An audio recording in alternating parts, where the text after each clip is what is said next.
Good evening, everyone. This is Hoopla TV reporting for the Center for Research in Igbo History and Culture.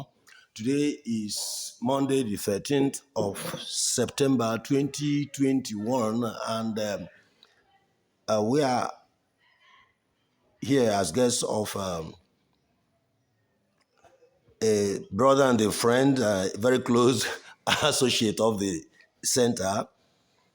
Talking of Chief Emmanuel OFORDILE.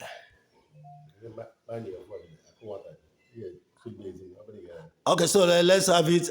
Chief, would you kindly introduce yourself to our friends? I'm Chief MANNY, OFORDILE. That's very tough, Chief. I think they want to know a few things about you. Well, What can you tell us about yourself? I'm a full-fledged Umwerian. I'm born Umweri to the fullest.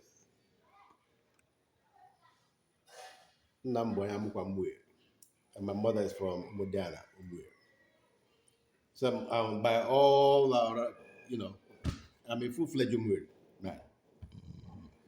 Educated here in Nigeria, but I went further in the United States of America. That's where I got my education. That's interesting.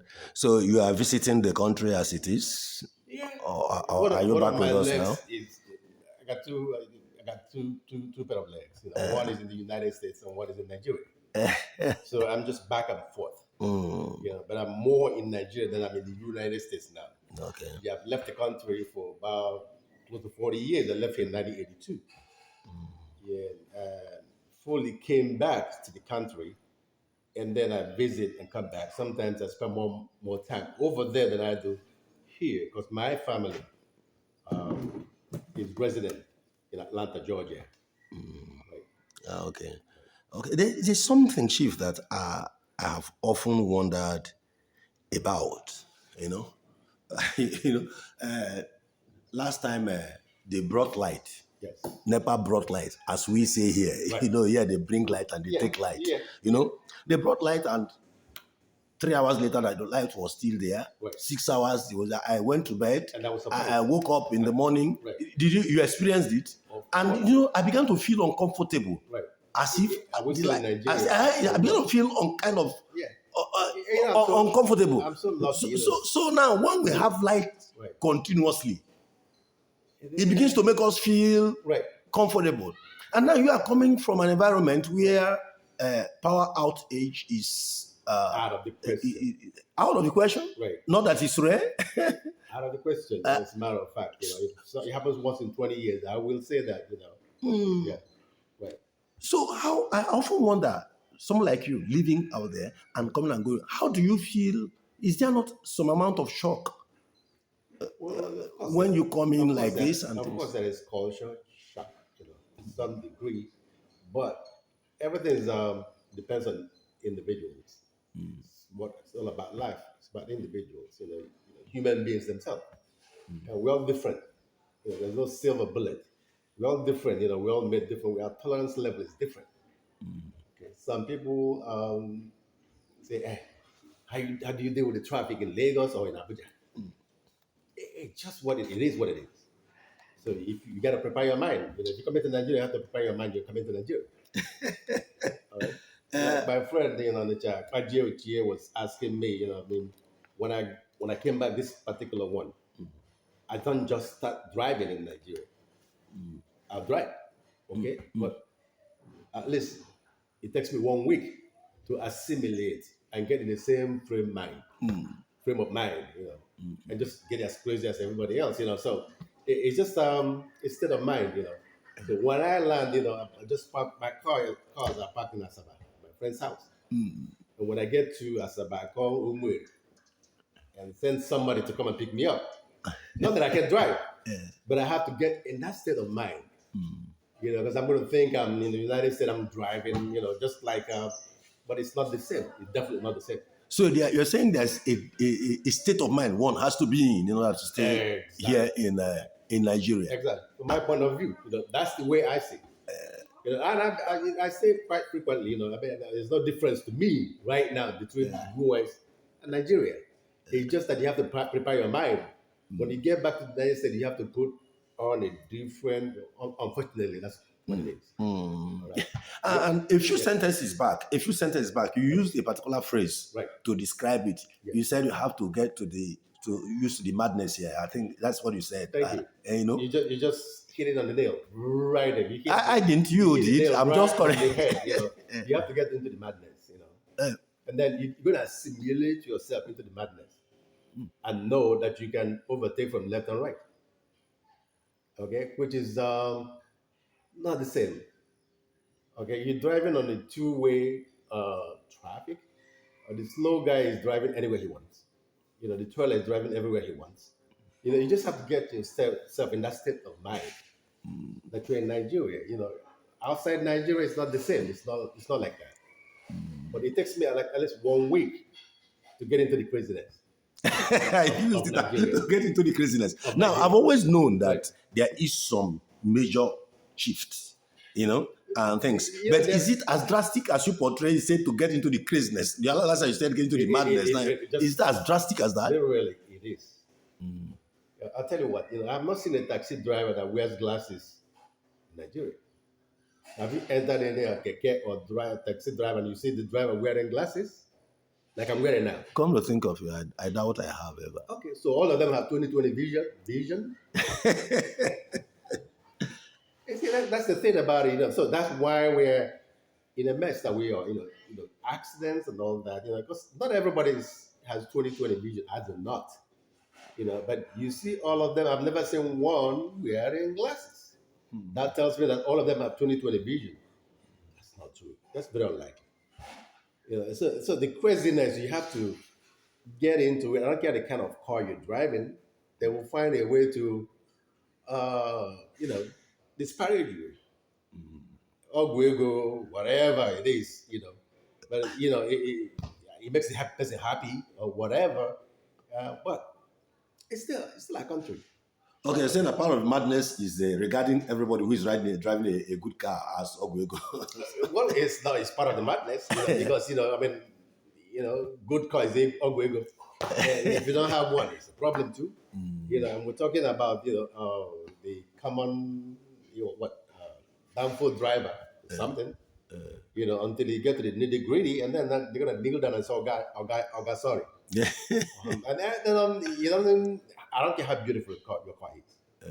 They can hit you, scratch you, or whatever, but it ends on there's no insurance anyway. So, in a nutshell, Nigeria is a great country. It's a great country. There's no question about that. It's just what our problem is. Our problem. It's there.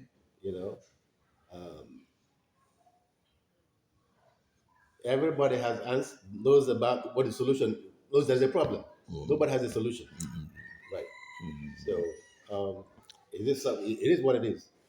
So we all live there, and I hope that somebody will listen one day, because we all have things to give. We all have things to give. If you had your way, what would you do differently? How would you approach these things? We have to change our, entire state of mind. Our state of mind. That's we have a place to begin. Because that craziness is just inherent in us. The problem is us. It's not. We are the government ourselves.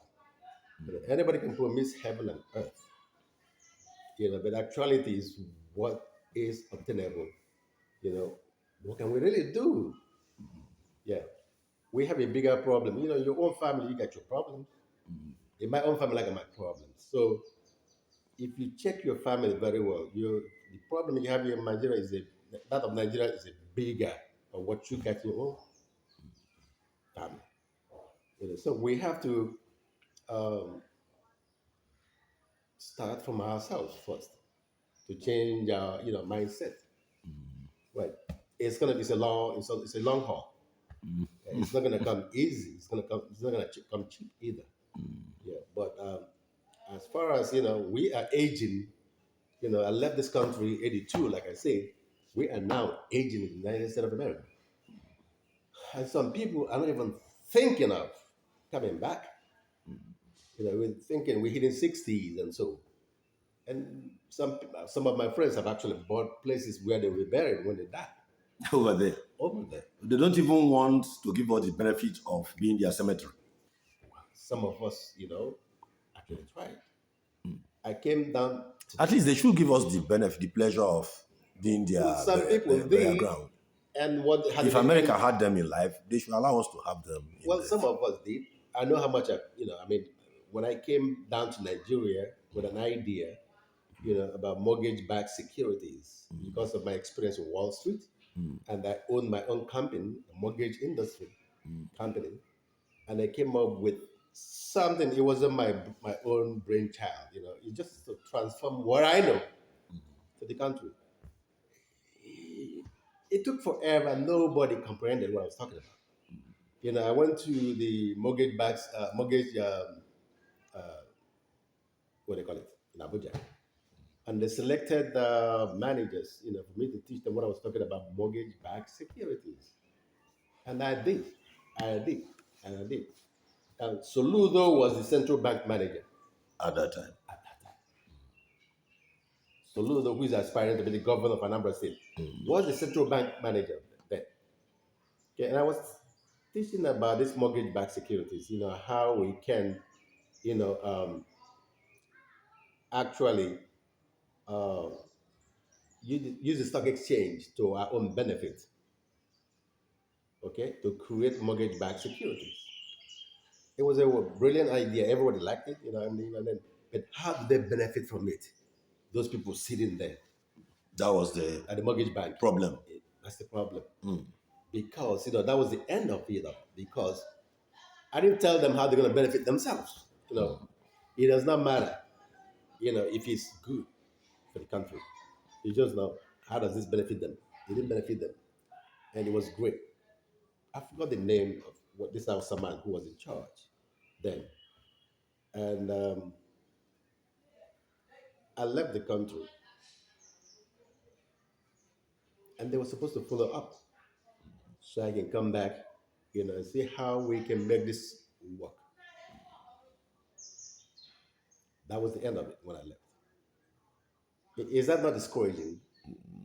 Okay, you do stuff It like is that, and discouraging. nobody follows up, but you know Yes. what you're talking about. Okay, but nobody pays attention.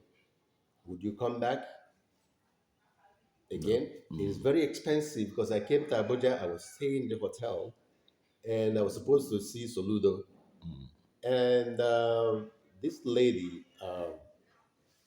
from Obosi did everything she can for me to see Soludo.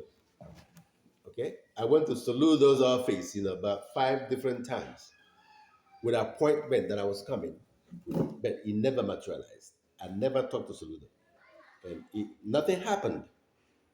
So I got frustrated after staying in the hotel for about 2, 3 weeks, trying to pursue this particular thing, and I left and went back to Atlanta. Okay, and when I went back to Atlanta, this died natural death. It didn't go any further than that.